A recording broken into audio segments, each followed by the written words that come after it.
Hey, what's up YouTube? Dan the Fix-It Man. Got another quick video here for you. I'm going to show you how to change your rear brake pads in a 2015 Toyota Sienna. And this is the XLE all-wheel drive version. Now the first thing I like to do is push the caliper piston back in to make room for the new thicker pad material. Now you can take the caliper off and push it in several different ways. What I like to do is just pry the caliper piston back in through this little opening right here. But before we push it back in, it's a good idea to pop the hood and take a look at the master cylinder and make sure that the fluid is not all the way full, otherwise it will overflow and make a mess. So let's pop the hood and go take a look. All right, now here's our brake master cylinder right here. I don't know if the camera's picking this up, but our brake fluid line is well below the max. We've got plenty of room in here. So when we push the caliper piston back in, the fluid level in here is going to rise. We're just pushing the fluid backwards through the system. Now, if someone's been topping the fluid off as the brake pads have been wearing down, you'll need to remove some of that fluid if this is completely full, because when you push that caliper piston in, this will rise too much and it will overflow out the lid. If you do need to remove some fluid, this little access port right here comes off. It's just a little plastic lid that clips in. And then here's our cap to either add or remove brake fluid. A lot of people ask me if you need to take the cap off before you push the caliper piston back in, and you really don't. The brake fluid will absorb moisture, even moisture in the air, and that lowers its boiling point and causes it to go bad. Brake fluid is hygroscopic. It means it absorbs moisture. So really, the less we can expose that to air, the better. We'll just leave the cap on and go push that caliper piston back in. All right, now that we know we have enough room in the master cylinder for the additional fluid that's going to be pushed backwards, we can just grab a little flathead screwdriver and come in through this little opening, and we're just going to pry the caliper piston back in. You can just catch the edge of the brake rotor, or sometimes you can even wedge this behind the brake pad. You see right there, we've got a lot more room in there already, but I'm going to shift my screwdriver over in between the brake pad. See, I've just shifted the screwdriver over so that we can push that all the way in. All right, we've got lots of room in there now for the new pad material. Now we just need to loosen and remove these two caliper slide pin bolts. Now they go into this slide pin that has a little hex on it here as well, and sometimes these will spin. You may need to get an open-end wrench if this spins, but let's see if we can break that loose without it spinning. These are 14 millimeter.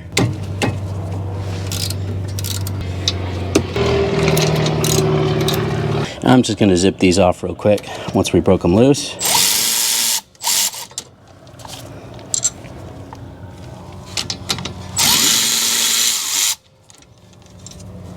Now I have these caliper hanger tools, which are really handy, but these ones are so light, we can just lift this up and set it over here on the axle, and it's out of the way. All right, now we can pull out the old pads.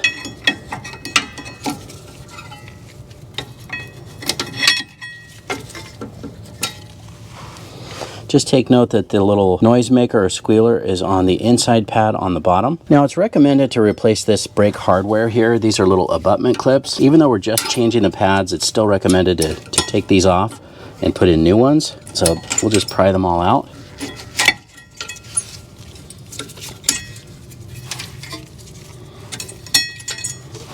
Now I'm going to use a wire brush and clean this area before we put the new clips in. Now you can use a little wire wheel on a drill, or you can use just a little wire brush. If you're going to use the wire wheel, just make sure that you wear some safety glasses.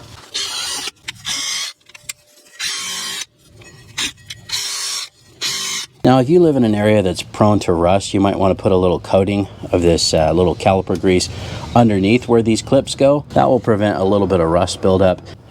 You don't want to get any of this on the rotor, but just a little bit, just a little thin coating here is all we really need. You can just kind of use your finger, spread that around in there. Make sure you don't get any on the rotor. If you do, just wipe it off. That looks good. And then we can put these clips in.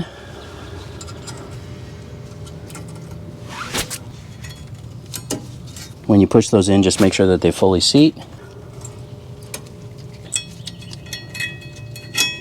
That looks good. Now we can pull out and clean and re-grease these slide pins. So if you just pull back on the little rubber boot while we twist and slide that out, like so. These are not too bad a shape, but let's just clean them off. That looks good. And I'm using this same stuff here. This is the Versachem caliper grease. A nice coating on there. Now you can't use regular grease on here. This little rubber O-ring at the end will swell up and these will get stuck. So you need to make sure that it is brake grease or caliper grease. And then we can just put that back in. Just kind of spin that as you go.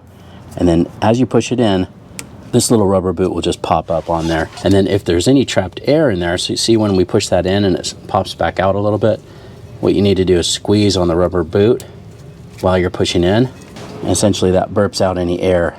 There we go. And see, now it's not pushing out when I push on it. Now we need to pull out the bottom one. Same thing, just pull back on that rubber boot and twist that out. Now I like to do these one at a time so I don't mix them up. You can see this one doesn't have the little rubber O-ring or little bushing on the end.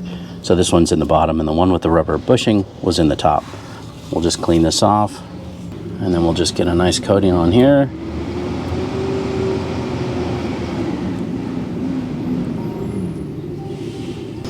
And then that's ready to go back in.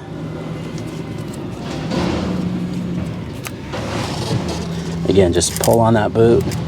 You can kind of hear that burp some of the air out, little popping sounds. That's good. All right, now got the new brake pads. We just want to put this little noisemaker or little squealer clip wear indicator on the inside at the bottom like that. And before I put the pads in, I'm going to use this stuff right here. This is the high temp silicone type of grease. They call it Silicone Ceramic Extreme by Permatex. This is just a lot higher temp grease, and this will keep these nice and quiet. I just do a little thin coating on the back of the shim here and a little bit at each end where it rides in the little abutment clips here. You don't want too much of this stuff. It'll just attract dust, but little amount is great for dampening the vibrations that cause noise. Kind of have to go at a little bit of an angle. There we go. And same with the outside pad. Just a real thin coating of this stuff and then a little bit at each end. Okay, and then we can put that one in as well. So again, just a little bit of an angle. If you kind of push it in this direction and push it in and press it up against the rotor. Now here's where we want to take a quick look at our caliper. And you can see that the boot here is pushed out a little bit. And that happens sometimes. Just make sure that it gets pushed back in before we put this over. If you catch the edge of this boot, you can damage it. This is just packed full of all kinds of brake dust. All right, I just kind of squeezed that boot a little bit this direction, kind of peeled it open and a little bit of air seeped right out, so that looks good now. And if you have a lot of buildup or a lot of brake dust here, you can take a wire brush and clean that off.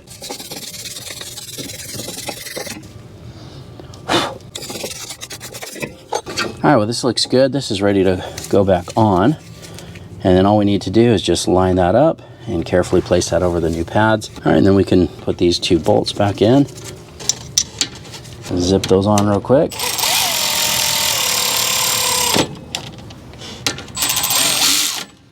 And then we want to torque these to 20 foot-pounds on these caliper slide pin bolts. And this is my gear wrench 85062 torque wrench. Now we may need to hold this slide pin steady while doing this, but we might not need to. Let's take a look and see if this will tighten.